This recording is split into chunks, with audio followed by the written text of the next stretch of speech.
नमस्ते इंडिया। आज हम लोग स्टार्ट करने वाले हैं अपना नया chapter, that is money and money measurement. आज हम लोग स्टार्ट करेंगे मनी एंड मनी मेजरमेंट, और आज हम लोग देखेंगे कि कैसे मनी चैप्टर में, क्योंकि देखिए बच्चों, ये 12th सिलेबस इकोनॉमिक्स में बहुत ही ज़्यादा इम्पोर्टेंट चैप्टर है। चाहे वो कॉमर्स के बच्चे हों, चाहे वो आर्ट्स के बच्चे हों, ये मनी मेजरमेंट और मनी चैप्टर जो है वो आपके लिए बहुत इम्पोर्टेंट है। तो आइए समझते हैं मनी के बारे में क्या है। ये कहता है, सबसे पहले हम देखेंगे बार्टर सिस्टम। बार्टर सिस्टम क्या है? कहता है barter means direct exchange of goods and services. जब भी हम गुड्स और सर्विसेज का जब हम डायरेक्ट एक्सचेंज करते हैं गुड्स एंड सर्विसेज को, उसे हम कहते हैं बार्टर।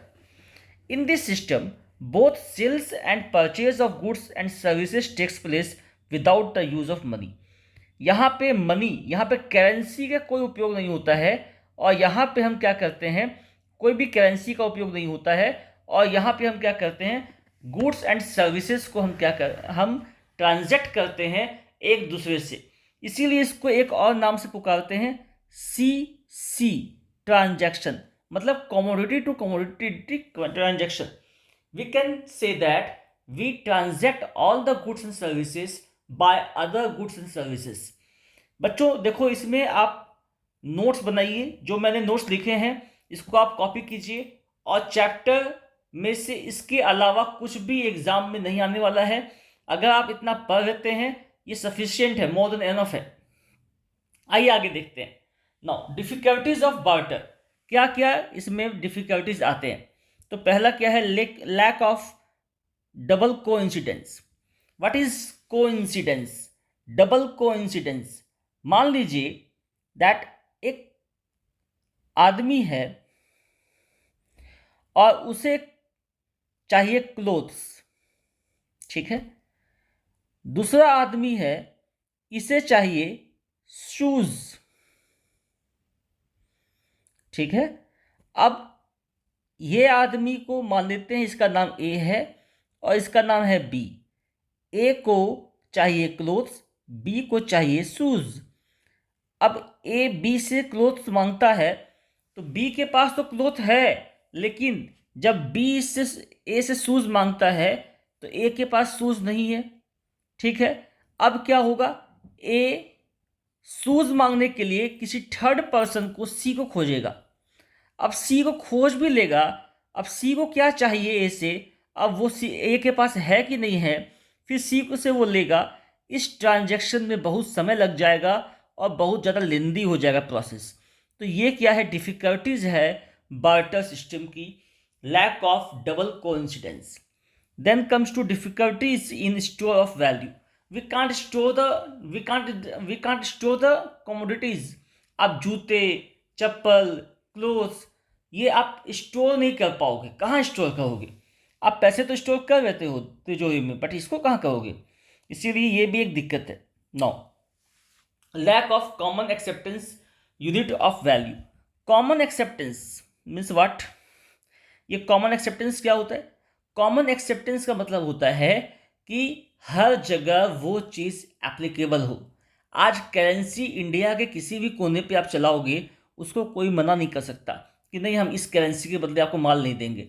बट अब ये कॉमन एक्सेप्टेबिलिटी, मान लेते हैं ये बिहार में है, मान लेते हैं ये बंगाल में नहीं है, तो क्या कहोगे आप?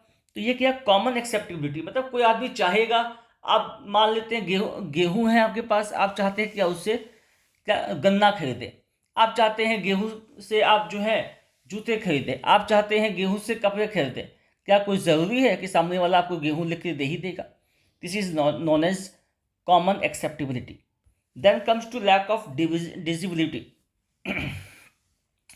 Divisibility, what is divisibility? Divisibility का मतलब होता है divide. How to divide? How you can divide the clothes? क्या आप फाड़ के दोगे? If you are giving a shirt, क्या आपको अगर आधा देना है उसका, क्या उसको फाड़ के दोगे? नहीं। लेकिन अगर हमें 100 रुपये का आधा देना है तो 100 रुपया का आधा 50 रुपया का नोट दे सकते हैं, है ना। तो यानी ये क्या हुआ कि या फिर सामने वाला 100 हम दिए, सामने वाला 50 घुमा दिया, 50 हो गया। यानी क्या हो गया कि we can divide the things now. Money को डिवाइड कर सकते हैं बट कॉमोडिटी को हम डिवाइड नहीं कर सकते। How to do divide the shoes? क्या एक ही शू दोगे उसको, एक पैर का चप्पल नहीं दोगे? यही है।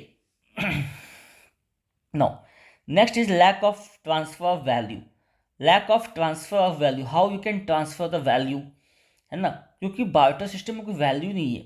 एक जूता, वही जूता ट्रांजेक्ट हो रहा है सुई के साथ, और वही जूता ट्रांजेक्ट हो रहा है गोल्ड के साथ, और वही जूता ट्रांजेक्ट हो रहा है केरोसिन ऑयल के साथ। So there is no value, है ना। कोई स्टैंडर्ड नहीं है, कोई वैल्यू नहीं है। आप जो है लीटर को किसी किलोग्राम के साथ ट्रांजेक्ट कर रहे हो, है ना। तो यहाँ पे क्या है, ये लैक है, lack of transfer of value. Then comes to lack of standard of deferred payment. वही हुआ, deferred means future. Deferred means future. Future में आप कैसे किसी को पेमेंट करोगे, because you can't hold the value, you can't hold the clothes and you can't hold the shoes, you can't hold the wheat or rice because they are perishable for years and years. You can hold the rice for 10 years, no. तो क्या है, आपका वो perishable goods आप उसको hold नहीं कर पाओगे। तो क्या है, इसीलिए इसको आप फ्यूचर में ट्रांजैक्ट नहीं कर पाओगे, नो। तो ये आपका डिफिकल्टीज है बार्टर सिस्टम का, एंड सो इसीलिए बार्टर सिस्टम को हटा दिया गया। मतलब मनी का इवोल्यूशन हुआ। मनी क्यों आई? क्योंकि बार्टर सिस्टम में ये दिक्कतें थी। ठीक है, व्हाट इज मनी? तो money is a commodity. Money is a commodity. Money is a commodity which has a common acceptance, which has a common acceptance and a means of medium of exchange, and a means of medium of exchange, measure of value and store of value। जो उसका खामियां था इसमें money ने उसको पूरा कर दिया, है ना। विच हैज़ अ, देखो क्या है, money is a commodity which has a common acceptance. कोई भी इसको एक्सेप्ट करेगा। आज आप इंडिया के किसी भी कोने में हो, मनी को तो एक्सेप्ट सब करेगा। जिस भी करेंसी में, जिस भी कागज में आरबीआई का स्टैंप लगा हो और उसमें लिखा हो कि मैं धारक को इतने रुपए देने का वादा करता हूँ, वो पैसा तो हर जगह चलेगा, है ना। तो इसीलिए क्या है, ये कॉमन एक्सेप्टेबिलिटी है। देन क्या है, as a medium of exchange. Medium of exchange means what, you can exchange anything from this money. Measure of value, 10 रुपया, 5 रुपया, 50 रुपया, ये वैल्यू में आप नाप सकते हो कि ये पैंट कितने का है, ये चश्मा कितने का है, ये हेलमेट कितने का है। You can measure everything with money. Then store of value, you can store the value for many of years, for 10 years, for 15 years, anything. तो आप क्या कर सकते हैं, मनी को आप स्टोर कर सकते हैं। ठीक है बच्चों, तो आप इसका नोट्स बनाओ। नोट्स बना के एक बार वीडियो को देखो, फिर नोट्स बनाओ, फिर एक बार पॉज करो, फिर नोट्स बनाओ। इससे क्या होगा कि आप 2-3 बार जब लुक में देखोगे तो आपको ये चैप्टर याद हो जाएगा। और मैं आने वाले समय में हर दिन में प्रयास करूँगा कि आपको एक एक चैप्टर याद करवाते जाऊँ।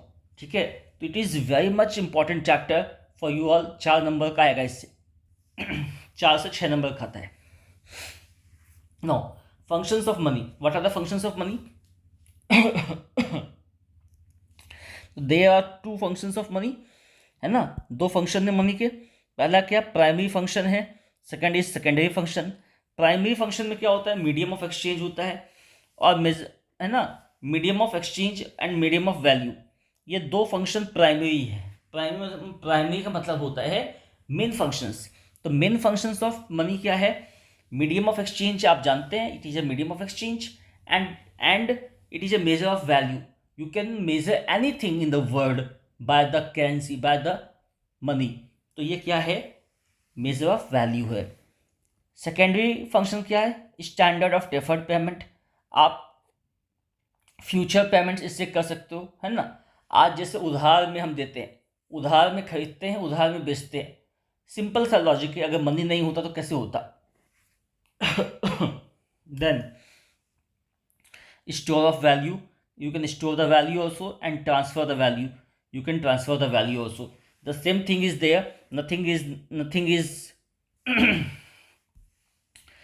ये कुछ भी अलग नहीं है, सेम चीज है ना। आज तो हमारा गला खराब है, ठीक है, सो दैट ये दिक्कतें आ रही है।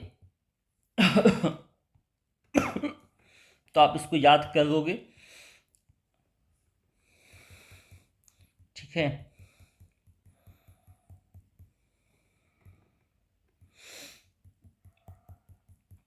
इसके बाद भी हम चलेंगे, अभी इसके बाद भी हम चलेंगे तो next page.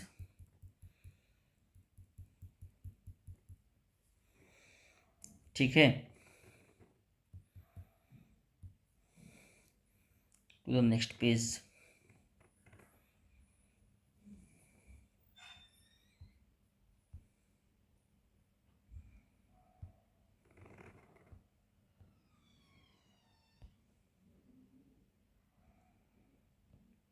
then comes to this page number 2. okay,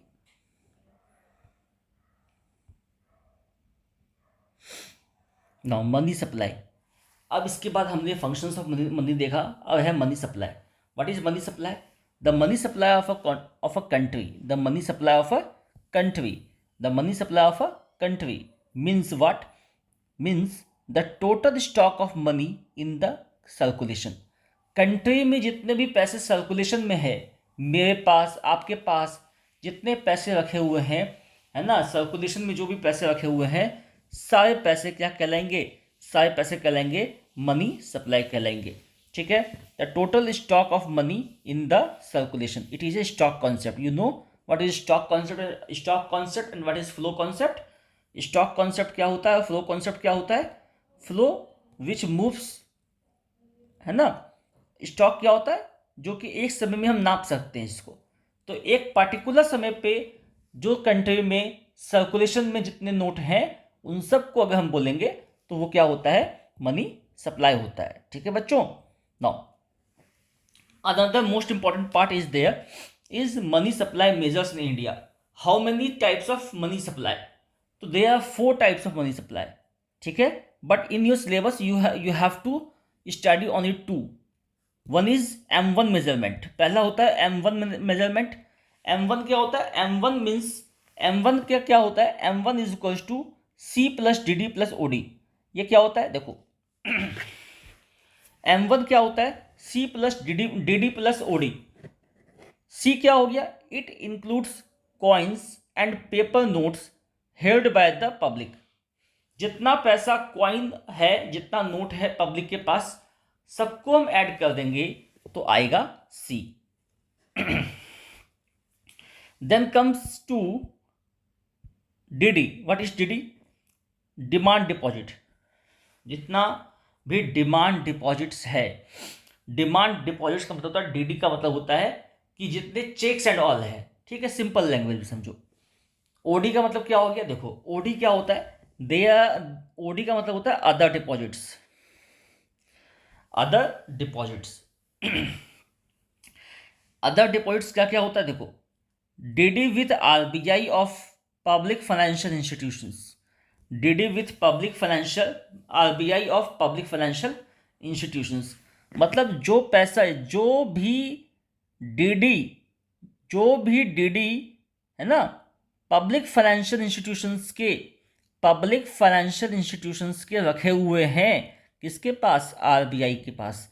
जो भी DD जो है बना हुआ, जो चेक है बना हुआ एक तरह का, वो RBI के पास रखा हुआ है ना, पब्लिक फाइनेंशियल इंस्टीट्यूशंस का।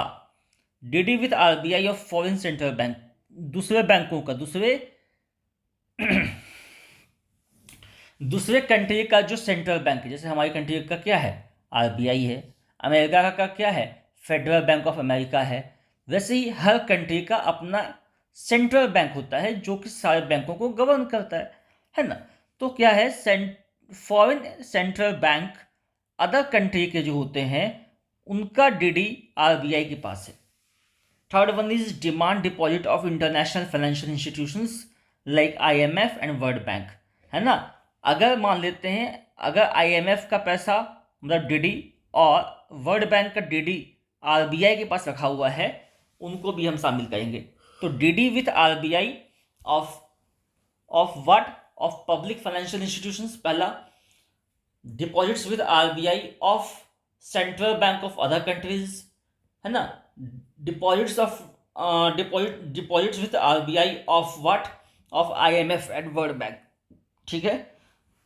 तो ये सब हो गया M1। M2 में क्या आ जाएगा, M2 में क्या हो जाएगा कि M2 में क्या हो जाता है, देखो M1 में हम जब ऐड करते हैं savings of people with post office, मतलब M1 तो आएगा ही आएगा, प्लस उसमें क्या करेंगे, पोस्ट ऑफिस में जो पैसे रखे हुए हैं उसको भी ऐड कर देंगे। पोस्ट ऑफिस में जो पैसे रखे हुए हैं उसको भी ऐड कर देंगे, तो क्या आ जाएगा, M2 मेजरमेंट आ जाएगा। बस इतना सा बस याद करो, बाकी सब छोड़ दो, आपको सब अच्छा से अच्छा नंबर आएगा। इससे बाहर आपसे नहीं पूछेगा, चाहे वो बिहार बोर्ड हो, सीबीएसई हो, झारखंड बोर्ड हो, कोई बोर्ड हो, उससे कोई फर्क नहीं पड़ता। मैंने सबके लिए बना दिया है, ठीक है। तो thank you all of you, ये बहुत अच्छा क्लास रहा। इससे आपको 4 नंबर तो आएंगे ही आएंगे इस चैप्टर से। तो प्लीज़ आप लोग इसको स्टडी कीजिए और अच्छा से अच्छा नंबर लाने का प्रयास कीजिए। Thank you all of you, thank you.